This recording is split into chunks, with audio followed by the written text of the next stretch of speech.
Your circle will change as you accomplish your goals and level up.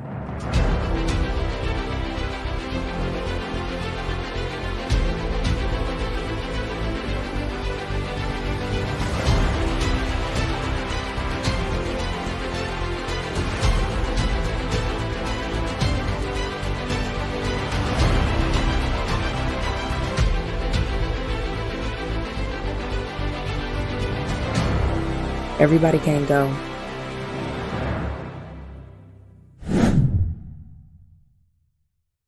Then you could go ahead, put your dollop of ice cream on top and make it sweet because you're following those steps to make sure that it's a amicable decision for everyone.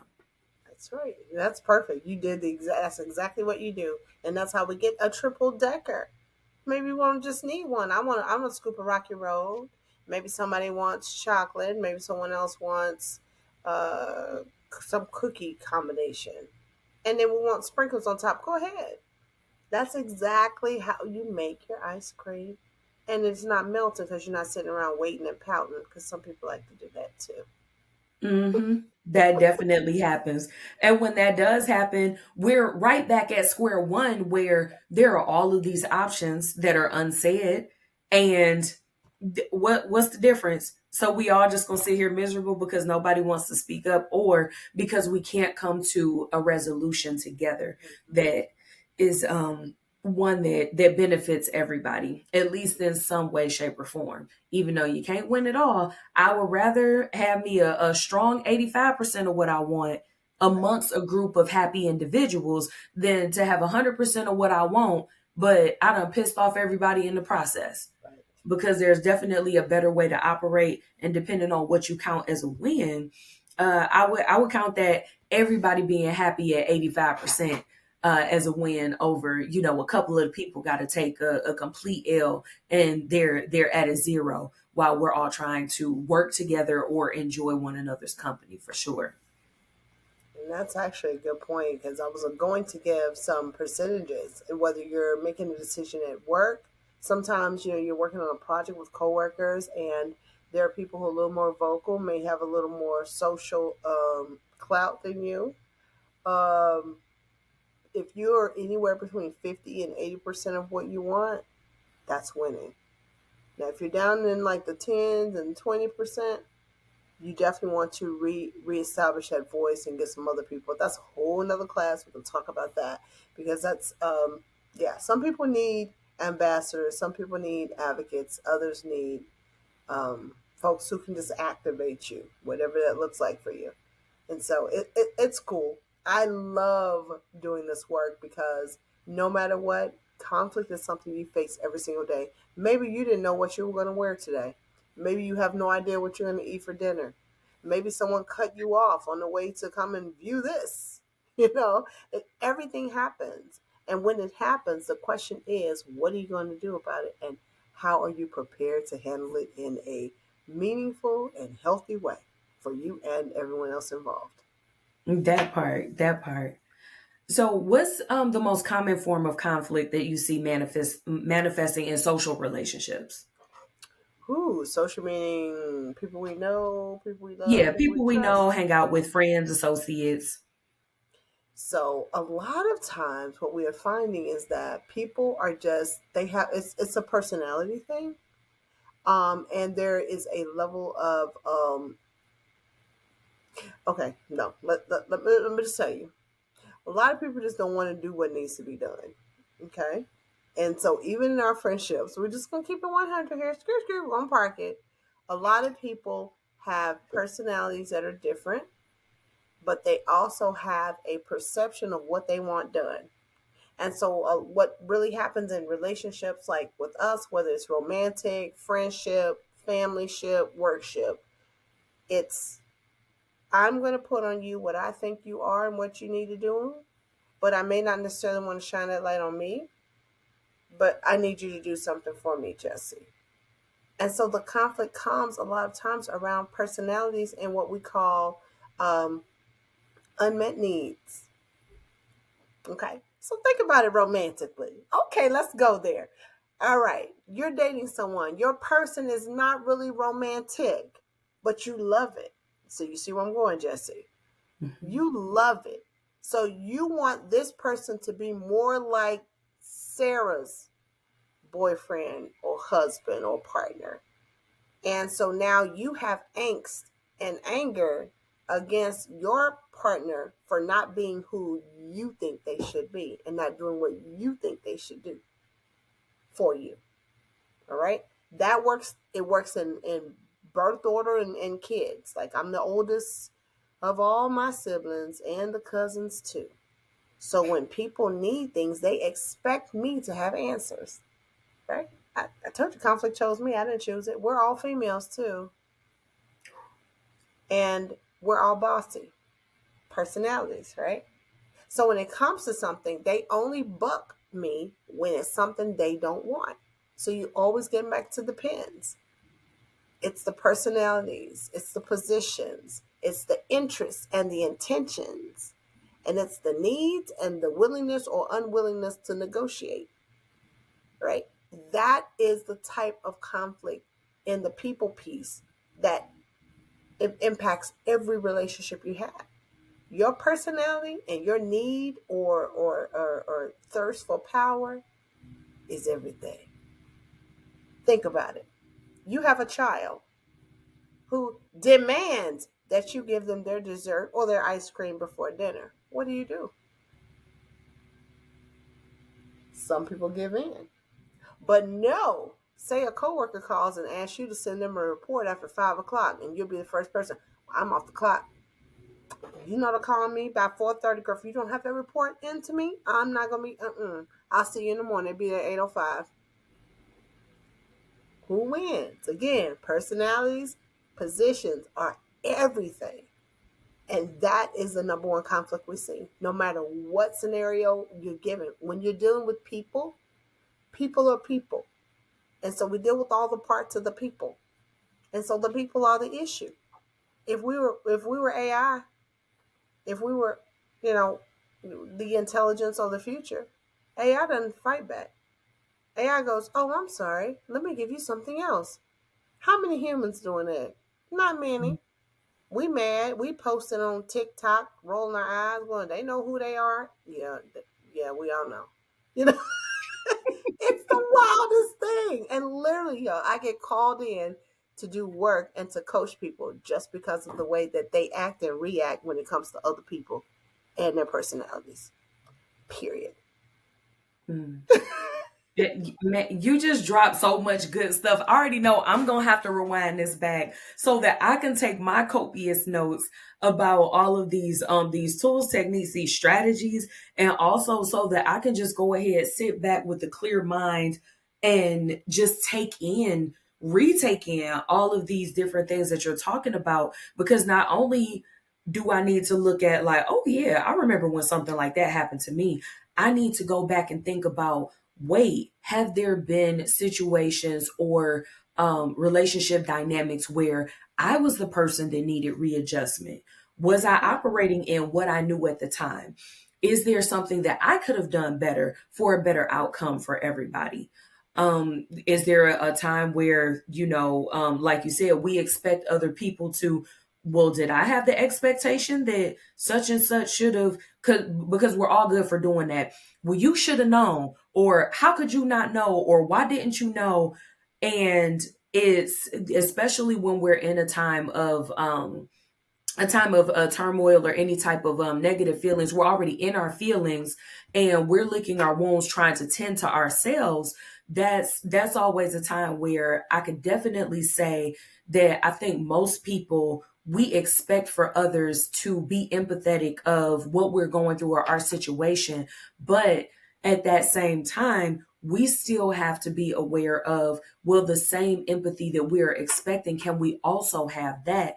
Because someone may have just used their last bit of energy to check on you, and they may not have the capacity to help you while you're falling apart. They just wanted you to know that you're thought of. And without thinking of, the position of both people, that in itself, we write down another one of these paths of conflict that it's because of our expectations, and or we have certain expectations that we do not effectively communicate to another person. And audience, I tell y'all all the time, I'm like, when those boundaries that you create are for you, they're not for the other person. And you have to effectively communicate those boundaries. You have to effectively communicate those expectations as well. And if and when the other person lets you know, I can acquiesce to that, or I'm sorry, I cannot agree. Whether or not they give you reasons why they aren't able to, those are things we have to keep in mind as well. And we can't just throw folks into that bucket of, well, you should have known, or you should have done this. Um, one of the things that I started to do that kind of helped me to either resolve conflict or avoid conflict in the first place is, if my feeling is that you should have done dot dot dot, or you could have done dot dot dot, unless the other person asks me what could I have done differently. And that is always my question to other folks. Well, what could I have done differently, or what would you have liked to see me do in the situation? Like you said, asking those questions, because I'm worried about getting to the resolution. And I also, and this the part, you the conflict chick, so you let me know, am I right or wrong here? Once I place those questions on the table, I do have an expectation of, like, the person answering me back, because we're conversing. That's where I kind of decide to myself, if the person doesn't have an answer for me and they go right back to the argument, I'm like, oh, okay. There's a commitment to the misunderstanding, and you want to argue. No, thank you. Have a nice day. If you'd like And to that's revisit it. this, we Yep. can. Hmm. But for me, that's a hard boundary that I set there. I can also take if sometimes people need to think on it before they answer, and it's like, you know what? Let me think about it, and we'll come back to this. That I can accept. So, is that too much of a hard boundary there? Do I Nope. need some redirecting? Nope, that's it. Because that's a part of the sphere of avoidance. Avoidance Hmm. is time. So you think about all these natural things that create chaos and conflict. Unknown motivation, unknown motivators. Sometimes people are with you because of what they can get from you, or proximity. Okay, well, y'all listen to me. Some of y'all that are in these relationships that are quite toxic and non-existent situationships. That's what that is. And so, if they don't give you the answer, your answer is that answer of not giving it. So, Mm. did y'all catch that? Because their answer may not be what you expected to hear at all, and maybe they didn't answer you at all, but they gave you the answer. So, if it's a person in a relationship and hey, we need to talk, and they never want to talk, that situation and relationship is already answered. Mm. Because if you're not willing to be lean in to that discomfort of talking about my feelings and how I feel I am treated, then that person is not willing to be and shouldn't be willing to be a part of your life going forward. And I know it's hard. And I'm gonna tell you, it gets real ugly and real sticky, because we have this situation sometimes, even in marriages. We have this situation sometimes with clients who are kin to, like, kinfolk for real. Like, this is your mama, this is your aunt, this is your brother. And having those real hard conversations means at that moment in time, that answer is what it is. It's nothing, or it's a no. I'm not going to give you what you want. And so you can do what's called a delay, and you keep that hard boundary, just like you said, Jesse, and just be like, you know what? If you want to reconvene at a different time, we can come back together. If not, I have my answer. And you have to be willing to detach and move on. So that's part of the avoidance that is healthy, because you've got to be the one to own it and read it for what it is. Now, I have seen, and I've worked with lots of young people and old people who are in relationships that they know are not rocky. And I tell them, hey, people and couples can get over cheating, emotional and physical. People can also get over different forms of abuse. They can, but not without the commitment from both parties and the action of change. You can't tell me. You got to show me. So this gets into the air thing, right? There's an intentional action. So when you've made this commitment to this person, or you've committed to make a change in whatever conversation you've had, whatever covenant you have created, whatever contract you've created, there has to be an intentional action. If you keep that action, then we're still good, Jesse. We're still good. Then there has to be intentionality behind it. So maybe you didn't know how I really felt, or maybe I'm the one that's been the pleaser and say, "Oh, it's okay. We don't have to go out. I'll pick up something on the way home." But it's really bothering you. That is on you to bring it up. If that person chooses not to take an intentional and take anything intentionally, or have any intentionality in getting better or addressing what hurts you, you have to reevaluate. And then the art is a reflection. Something has happened. How and why am I harmed? So before you step into any conflict, I like to tell people, especially when it's a emotional or relational ship, okay? So whether it's friends, family, coworker, boss, child, first thing you need to do is do an assessment. Take an assessment of yourself and how you feel. And you say, how am I feeling and why am I feeling this way? Say it orally to yourself. Say it in the mirror, because a lot of times it's around something inside of you. It might be an insecurity. It might be a past behavior. Maybe you've not had good, healthy relationships in the past, although you really want one. So when he or she or they don't answer your call, you automatically think they're cheating. That's a you problem. It's not a them problem, right? Mindset is the first thing you got to address. If you don't have the mindset to be in a relationship, sometimes I ask people, rethink that. Pull back. Or if you're married, I've had married couples. When you're married, here's what I want you to do. Set those boundaries and those guidelines for each other. Talk daily. Set intentions, right? That's the A and the I. You got an action, and we're going to make an intention. So a couple of my couples, especially when they were doing coaching with me, I made their wives come in, or their husbands come in. Why? I said, first of all, I'm a female. I don't want nobody thinking I'm trying to slip and dip in nothing that they have. I need them to see my face. I mean, I'm gonna be 100 with you. It's a conflict check. It's not about conflict in your family and in your marriage. I am here to help you and that person get to your best and most ideal space. You need to be on your journey. You contacted me for a reason, right? And a lot of times it's in their business. So if a person's business isn't happy, their home is impacted. And so it's a seesaw.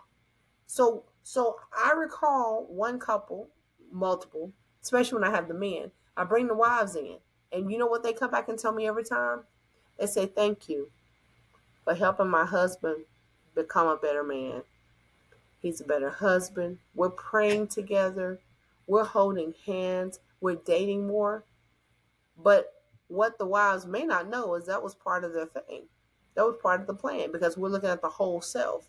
And so if you look at all parts and stages of you, you got a financial self, a sexual self, I said it, a spiritual self, you have an emotional self, a physical self, you have a psychological self, and then you got all the other selves that are all within you. But we work on all at least 5 to 7. And so in order for you to become, you have an intellectual self too. I forgot about that. I always make them perform.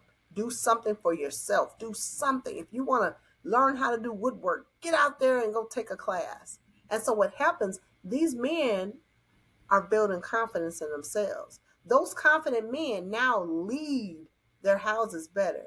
They take more ownership and responsibility and able to reflect on the good things they do, not just the bad.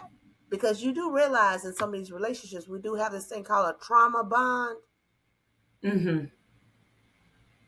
We want to transform those trauma bonds into triumph and testimony bonds, where you've made it through something.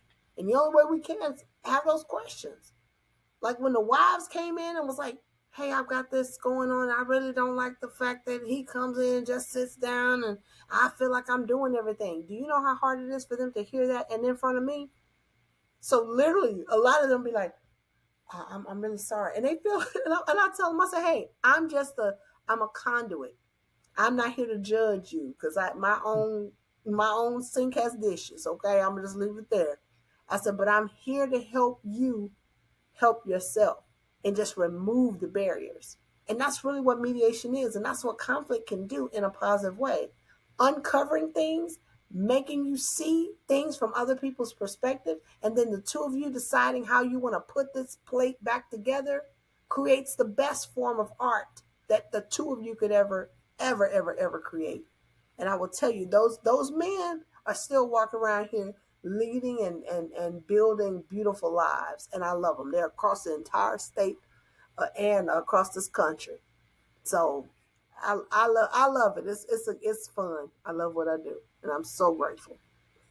That is so good. And within that, one of the things that stuck out to me a lot was and you like said ran through it really quick, was talking about how all of those different versions of ourselves. A few weeks ago, y'all check back a couple episodes back with Iana. We talked about the different dimensions of wellness, and to be a whole well person, you have that emotional, the mental, the physical, the spiritual. You broke it down further with the intellectual, the financial, the sexual.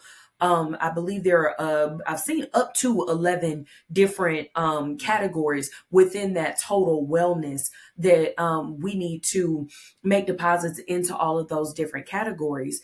And a lot of times we will describe the feeling of, well, when it rains, it pours. Something is wrong at work, so everything is just going wrong. And we don't often pay enough attention to, like you just said, you're working with them, but you were brought in to work with them on a business. But that translates into them being a better husband at home in that relationship, because all of these areas of wellness within us, we do have to make those different deposits into all of these different buckets, into the different pieces of ourselves. Whether you just look at you want to look at the 5, you want to look at the 7, the 9, all 11 of them. But we can't just put all of our eggs in one basket and just say, well, I'm only going to focus on how well I'm doing at work. If you are doing bomb than a mug at work and you are a beast at work, and that is all that you only put your time, energy, and effort into, I promise you, even if you haven't noticed, others around you have noticed that there are other categories where you're going to be lacking if your only focus is on that work version of you, or that financial self. So at some point, you do have to pay attention to the overlap of those different versions of yourself, because sometimes if again, you guys are here to learn things, you guys are here for insight on how to grow and develop, become a better person, it may have never even occurred to you, just like some of the your clients that Dawn just spoke about. It may have never occurred to folks that issues within the business and the concentration, the mental work that's needed there, which is closely connected to how much emotional work you're putting in over there, and how that could be taking withdrawals away from what's happening in the home, from what's happening within the relationship between the spouse, what's happening with those relationships with the children, what's happening with those relationships with close friends, family, and then spreading out into all of the other connections that you have on a daily basis. So I just wanted to dig into that a little bit, because we easily say when it rains it pours, but we don't look at the opposite of that. That in that area where you really need some help, that's like the catalyst for the domino effect of all of the other pieces or areas of wellness in your life that may be falling off. When you're able to fix that one place, go upstream. When you're able to fix that, it does have those same positive effects start to waterfall over into those other areas of your life as well. And, that's why looking at health as a holistic approach, that what she just said and what she just walked us through, that's part of the reason why it's so important, so that you're able to be winning across the board in all areas of your life. Going back to that we talked about earlier, I'd rather have 85% of happiness across everybody in the group than to have 100% and you got 3 4 zeros over there, because by the time you average that out, really, I mean, if you got 2 zeros out of five, your average, what is that? It's pretty low. It's a bit above half. And in grades, that ain't good because it's still an F. Okay, so that's not the way that we want to live. So the same way that when it rains, it pours. When the good stuff rains, that pours too. So don't forget about that. And if you see an area where you feel that you do really need to address that, or if you're able to discern and assess that there's a certain area where if you work on that area, you can see how that would carry over into having positive results in the other areas of your life, make sure that you dig into that. Hit up the conflict chick if you need to. We will make sure that we have your info in the show notes per usual. And do you have a bit more time for us? I got 2 more questions for you and Sure. the viewers. Yeah. I Okay. can squeeze it. I won't be as long. I won't be as long. Okay. We will get through these real quick. Okay, so before we get to the point in relationships where we like, okay, look, everybody can't go. And we have to go ahead, make that hard cut off, that hard stop, and forgive, but stay over there. What are a few of the things that we can do to make the conflict right and work out for everyone involved without being damaging to ourselves? How do we navigate that when it's leading to one of those hard stops of the everybody can't go? Yes. Okay. So that's a very good question. So it kind of gets into those checks, those heart checks. You have to check your heart every single time. Literally, there are people who need to check their heart before, during, and after a conflict. I just think you need to just know where you are. And so pay attention. So let me give you a couple of tips in ways that I ask my clients to help themselves and to also help the situation or the conflict at hand. Number one is know your know your habits and your hangups. Okay. So your habits are what they are. And so sometimes people have some unhealthy habits where they like to self medicate. I'll say it. And there are others who like to stay in the bed.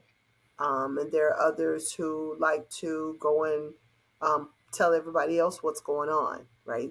Those are sort of the busybodies who are trying to get everybody to their side. And that's the victim. That's the victim scream. They're like, look at what they're doing to me, blah, blah, blah, blah. So when you find yourself in conflict, the best thing you can do is going to be to go into your self awareness and your self regulation modes, okay, as far as your emotional intelligence. Know why you feel the way that you do. Understand your biases, your hangups. Okay, your hangups are what they are, and just own them. You know, some people will lie to themselves and basically say, oh no, I'm good, I'm good. But you really like being right, and you really think you are know-it-all. Say I'm a know-it-all. All right, and so now what do I tend to do about it? If anything, do it. If nothing, say nothing.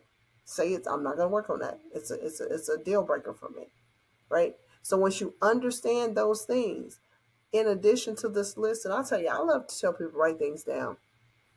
Have a list of all your triggers, a list of all your hangups. That's the stuff you will walk away from, right? Know when you will walk away. So that's part of a part of understanding your boundaries and what your boundary set looks like.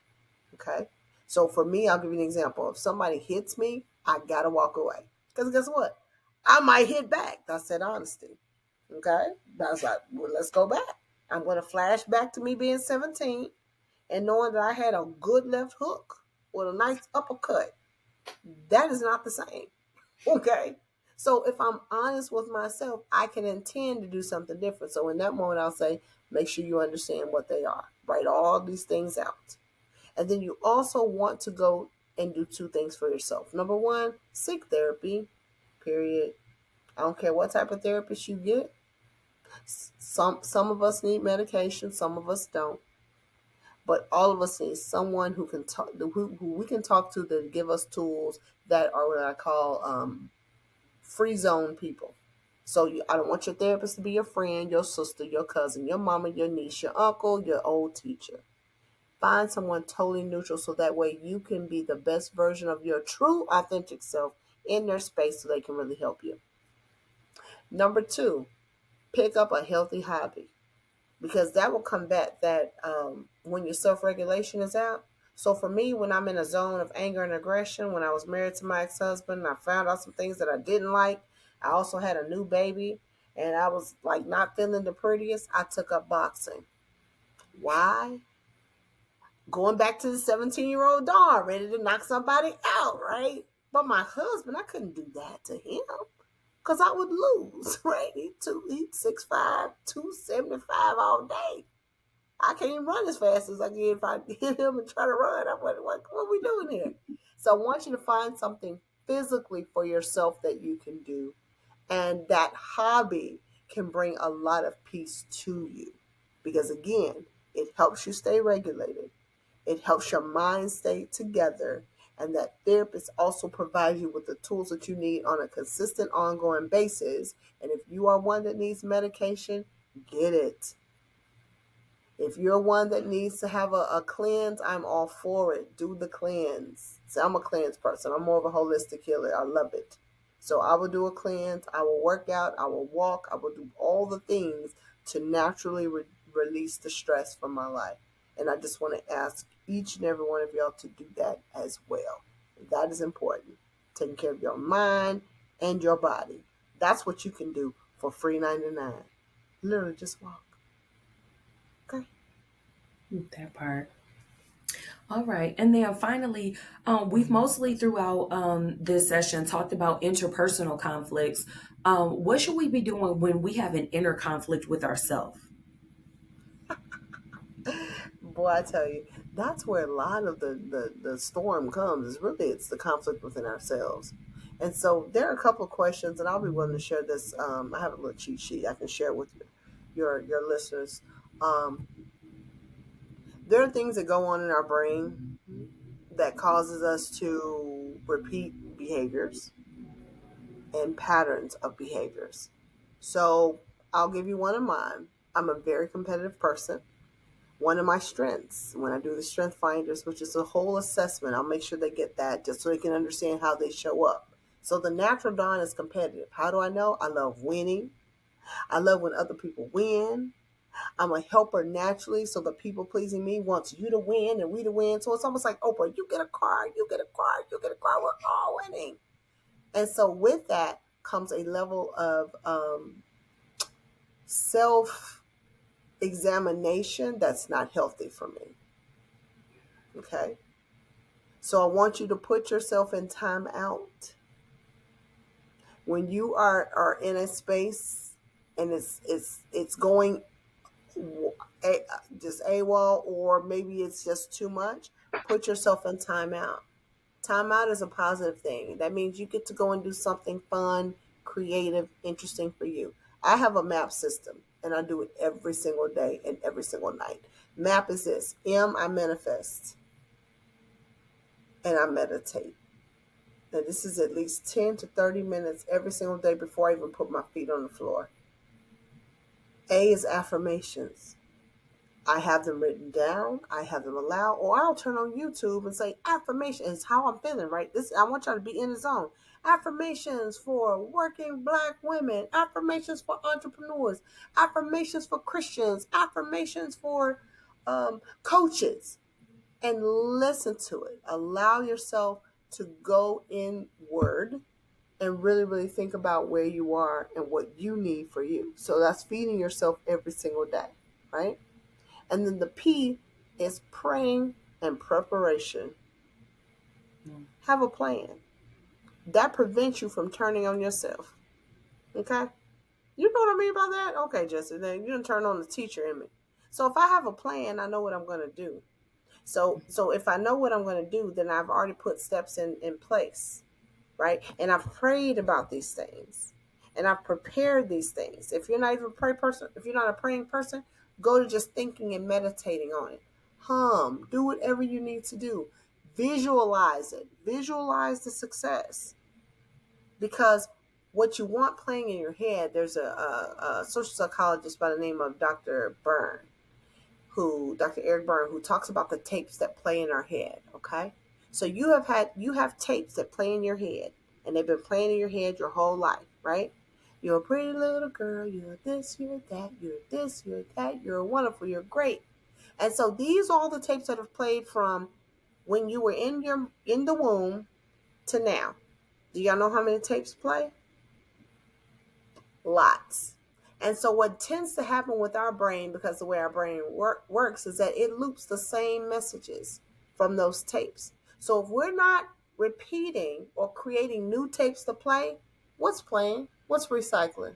The same old trauma, the same old things. Because when we were age 0 to 5, maybe we had a great life, unless we were a child that experienced some type of trauma between 0 and 5. But what happens at 25, that tape from 5 still plays in my head until I replace it. So I want to encourage you to decide to put new tapes in your head by using the MAP system or whatever system you have, where you're constantly pouring into yourself, surrounding yourself with positive people and positive things, making sure you're taking advantage of therapy groups, and good communities of people who are like-minded and forward-thinking. Futurists are better. Don't Futurists versus pessimists. Put the pessimists behind. Get the futurists. These are the people who see the light, who see the work, who see the value in you. And you decide that you're going to pour into yourself every single day. That's how you make it through conflict. That's how you make it through life. That's how you make it when you start turning yourself, because we all have an imposter that lives within us. Again, Dr. Eric Byrne tells us those tapes. You know what that tape is for Dawn? You're not good enough. Who told me that? Little kids. Who told me that? Teachers. Who told me that? People I worked with. Because the first 5 years of my life before I hit school, I was the perfect kid. My grandmother, Big Mama, said, "You are somebody because God don't make no junk.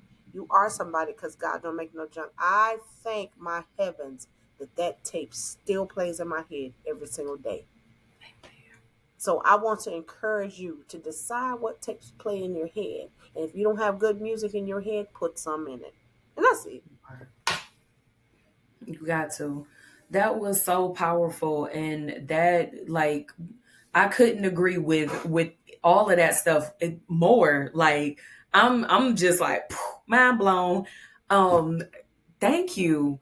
I know that for sure.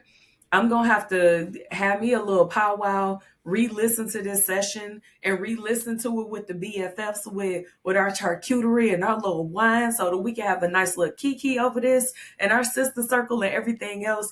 This has been such a powerful session. And thank you so much for coming on and making time for myself, for the audience. And thank you for coming on. We'll be sure to get you guys, scroll down to the show notes. You'll see the information at where you can find Dawn Stone, the conflict chick. If you like what you heard, you'll be able to follow her on socials and to get in contact with her via her website and everything. We'll make sure that you're able to get in touch with whatever way that you need or feel comfortable. Dawn, thank you again so much for coming on with us today. This has been amazing. Thank you, Jessi. You know what? One final little note to your audience. I want to thank you all for listening. Continue to support her. She's a rock star. Love the work that you do, Jessi. It is amazing. It is necessary. It is needed. And I will be sharing this as well. And I want to remind everybody that what you said is true. Everybody can't go, but just remember you can. And that's it. Right. That's it. All right, you guys. Thank you for tuning in, and we'll see you next week for another Everybody Can't Go Convo.